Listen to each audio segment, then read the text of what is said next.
할렐루야. 오늘도 말씀 묵상을 통해서 하나님의 은혜를 깨닫는 귀한 시간이 되시기를 간절히 바랍니다.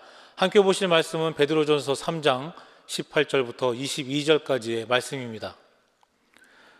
그리스도께서도 단번에 죄를 위하여 죽으사 의인으로서 불의한 자를 대신하셨으니 이는 우리를 하나님 앞으로 인도하려 하심이라. 육체로는 죽임을 당하시고 영으로는 살리심을 받으셨으니 그가 또한 영으로 가서 옥에 있는 영들에게 선포하시니라. 그들은 전에 노아의 날 방주를 준비할 동안 하나님이 오래 참고 기다리실 때에 복종하지 아니하던 자들이라. 방주에서 물로 말미암아 구원을 얻은 자가 몇 명뿐이니 겨우 8명이라. 물은 예수 그리스도께서 부활하심으로 말미암아 이제 너희를 구원하는 편이 곧 세례라. 이는 육체의 더러운 것을 제하여 버림이 아니요 하나님을 향한 선한 양심의 간구니라. 그는 하늘에 오르사 하나님 우편에 계시니 전사들과 권세들과 능력들이 그에게 복종하느니라. 아멘. 오늘은 구원의 의미라는 제목의 말씀을 함께 나누도록 하겠습니다. 베드로전서에서 베드로 사도는 성도들이 이 불의한 세상에서 사는 동안에 어떻게 살아야 하는가라고 하는 것에 대한 질문에 대한 답을 몇 가지로 제시하고 있습니다. 첫째로 그리스도인들은 이 불의한 세상에서 선을 행해야 한다라고 이렇게 말씀합니다. 자, 이것이 우리가 그리스도인으로서 부름받은 그런 이유이지요.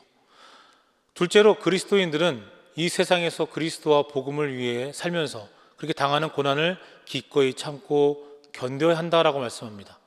선을 행하는 데에도 고난이 따른다라고 하는 것을 우리에게 기억하라고 하는 것이지요.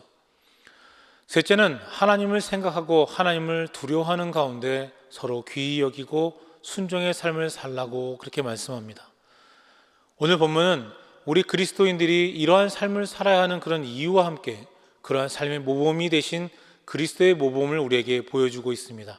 오늘 말씀이 주는 두 가지 교훈을 함께 나누고 은혜를 받고자 합니다. 첫 번째로 그리스도가 받으신 고난, 그 고난은 선을 행함으로 받으신 고난의 모범이다라고 하는 겁니다. 그리스도가 받으신 고난은 선을 행함으로 받은 그런 고난이었습니다. 그 고난의 모범이었습니다. 의인이신 그리스도께서 우리들의 죄를 대신 담당하셔서 우리를 구속하신 것보다 더 큰 선은 이 세상에 없을 것입니다. 그런데 이 선은 그리스도의 입장에서는 꼭 필요한 것은 아니었다라고 하는 거죠. 하지만 그는 선을 택하시고 또 선을 행하시기 위해서 낮아지시고 고난을 받으시고 죽기까지 하신 것입니다. 그리스도께서는 무덤에 내려가시고 거기에서 하나님의 모든 저주와 죄값을 치르기 위해 그리스도로서는 더 이상 내려가실 수 없는 그곳까지 내려가셨습니다. 그는 이 땅 위에서 머리둘 곳조차 찾지 못하시고 사람들의 멸시와 조롱과 비난을 받으셨습니다.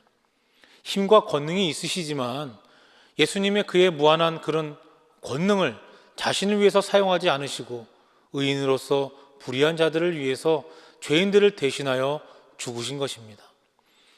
예수님이 인간이 되셨다라고 하는 것 그 자체가 엄청난 고난이지요. 그리스도인들이 하나님 그 이름의 영광과 복음을 위해서 고난을 받는 것은 바로 이러한 그리스도의 고난에 동참하는 것이 되는 겁니다. 그러므로 모든 그리스도인들은 믿음을 지키면서 고난과 환난을 당할 때에 그리스도의 고난을 기억해야 할 것입니다. 그리스도의 받으신 그 고난은 그냥 선을 행하다가 당한 고난이 아니라 목적이 있는 고난입니다. 그것은 곧 우리의 죄의 문제를 대신 해결해 주시기 위한 대속의 죽음이었습니다. 예수 그리스도의 고난은 예수님 자신의 죄악이나 어떤 잘못 때문이 아니라 바로 우리의 죄, 우리들의 죄 때문이었습니다. 예수님은 모든 죄인들을 대신하여 죽으신 것이고 우리를 하나님 앞으로 인도하기 위한 것입니다. 그리스도의 받으신 고난은 다시 말씀드리지만 선을 행함으로 받는 그런 고난이었는데 그것은 크고도 완전한 승리와 영광을 가져왔습니다. 그리스도께서는 하늘에 오르사 하나님 우편에 계시니 천사들과 권세들과 능력들이 저에게 순복하였다라고 했습니다. 그리스도와 함께 고난을 받으면 바로 그 영광이 찬란할 것이다 라고 하는 그런 말씀인 겁니다. 그리스도의 받으신 고난의 열매는 사망의 권세를 깨뜨리고 다시 살아나는 것이었고 하늘로 올라가신 것이었고 또 하나님 우편에 계시면서 왕노로 타시는 것이었습니다. 그리스도의 고난에 동참하는 자들은 바로 이러한 영광에 동참하게 될 것을 꼭 기억하시기 바랍니다. 자, 두 번째로 노아가 받았던 고난과 세례에 대한 이야기입니다. 자, 베드로는 그리스도의 받으신 고난을 이야기하면서 노아의 때의 경우를 예로 들고 있습니다. 노아 때의 그런 사람들은 하나님을 떠나 세상을 사랑하던 아주 전형적인 사람들이었습니다. 그들은 무엇이 선인지 알지도 못했고 선을 행하면서 고난당하는 것을 오히려 미련하게 생각했습니다. 악을 행하느라 고난당하면 당했지 선을 행하느라고 고난을 당하지 않았다라고 하는 겁니다. 그들의 삶은 온통 먹고 마시고 장가들고 시집가고 그렇게 사고 파는 그런 일에 관심을 두었습니다. 그러한 삶은 똑똑하고 실속 있는 것 같아 보이지만 결국 홍수가 났을 때 어떻게 됩니까? 모든 물에 빠져서 멸망을 받고 죽은 후에는 지옥으로 가고 말았다고 하는 겁니다. 그들에게 있어서 홍수는 구원의 물이 아니라 바로 심판의 문인 것입니다. 그러나 노아와 그의 가족들은 방주를 만드는 120년 동안 주위 사람들로부터 수많은 그런 조롱과 핍박과 오해와 냉대를 받았습니다. 노아는 선한 양심을 지키고 또 믿음을 지키고 선을 행하기 위해서 그런 많은 희생을 치렀다고 하는 겁니다. 정말 인간적이고 세상적인 그런 관점에서 보면 정말 바보 같은 그런 세월을 보냈다고 할 수 있죠. 하지만 그리스도께서 그의 영으로 그들과 함께 계셨습니다. 선을 행하기 위해 당하는 그런 고난은 곧 그리스도의 고난에 동참하는 것임을 여러분 꼭 기억하시기 바랍니다. 바로 이 홍수 때에 물은 세상 사람들에게 있어서는 심판과 멸망의 물이었지만 바로 노아와 그 가족들에게 있어서는 구원의 물, 곧 예수 그리스도의 부활하심으로 말미암아 구원하는 표다라고 하는 것입니다. 그들은 방주 안에 있어서 홍수가 임하였을 때에 그것을 곧 자신들이 이 땅 위에서 유일하게 구원받은 그런 자다라고 하는 것을 드러내 보여주는 하나의 표가 되었던 것입니다. 이것은 곧 신약 시대를 보면 세례의 물과 같다라고 할 수 있는 겁니다. 세례 때의 물은 우리 몸에 더러운 것을 씻기 위한 그런 것이 아니지요. 그것은 우리가 집에서 씻어서 씻는 그런 물로 하면 되는 겁니다. 세례는 우리의 선한 양심이 살아나서 하나님을 향하여 나아가는 것이고 또 하나님께 호소하는 것이요 또 우리가 구원받은 하나님의 백성이 되었다라고 하는 것을 나타내 보여주는 바로 구원의 표인 것입니다. 세상과 죄와 육체에 대하여는 죽고 하나님과 의에 대하여는 사는 것을 나타내며 우리의 죄가 주 예수 그리스도의 피로 씻김을 받았음을 나타내는 표인 것입니다. 오늘날도 노아 시대의 사람들과 같이 이 세상과 짝하여서 세상에서의 그런 즐거움과 안락함을 위해 자기의 모든 시간 또 재물, 기회를 다 사용하는 그런 사람들이 얼마나 많이 있습니까? 의를 인하여서 고난을 받고 진리를 지키려고 하나님을 향하여서 호소하고 나아가는 것은 없습니다. 오직 노아와 노아의 가족 이 8사람 외에는 이 세상에서 하나님을 찾은 사람이 없었던 것처럼 말입니다.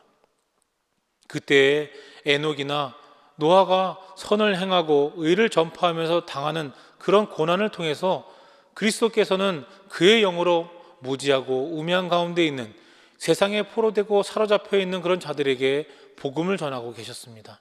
그래도 세상은 믿지 않았습니다만 그들을 통해 복음이 전파되게 하셨습니다. 그때에도 그랬고 지금도 마찬가지죠. 사랑하는 성도 여러분, 오늘날에도 그리스도인들이 이 세상에서 말씀을 지키고 또 믿음을 지키고 선한 양심을 지키고 선을 행하기 위하여 고난을 받을 수 있어야 할 것입니다. 지금 우리는 복음을 위하여 얼마나 낮아지고 있습니까? 우리는 어떤 종류의 고난을 받고 있습니까? 오늘 우리는 신앙 때문에 특별한 고난을 받을 일이 없어 보이는 그런 시대를 살고 있습니다. 자, 그러나 믿음을 지키고 선을 행하면 거기에는 고난이 따르게 된다라고 하는 이 말씀을 우리는 기억해야 할 것입니다.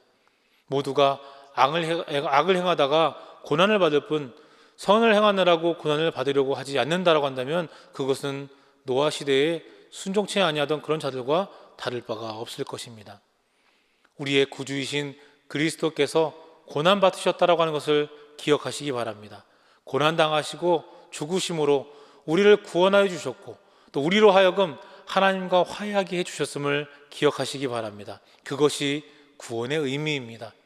특별히 사순절 기간 예수님을 통해서 다시금 하나님께로 가까이 나아가는 은혜를 누리시기를 주님의 이름으로 간절히 축원합니다. 함께 기도하겠습니다. 사랑과 은혜가 충만하신 하나님 감사를 드립니다. 우리의 죄를 대속하기 위하여 독생자 예수를 십자가에 내어주신 그 크신 사랑에 감사를 드립니다.